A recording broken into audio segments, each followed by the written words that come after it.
Halo, selamat jumpa. Cara memasang voltmeter ampermeter digital.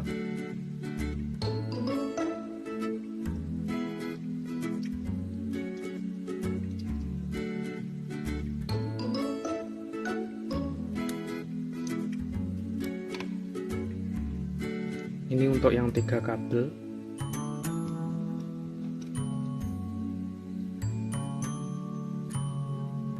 Dua kabel, jadi total 5 kabel.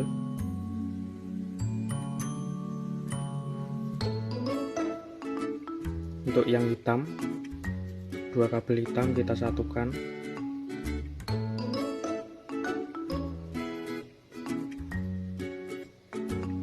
Dan untuk kabel warna merah yang kecil, ini untuk power supply dari voltmeter.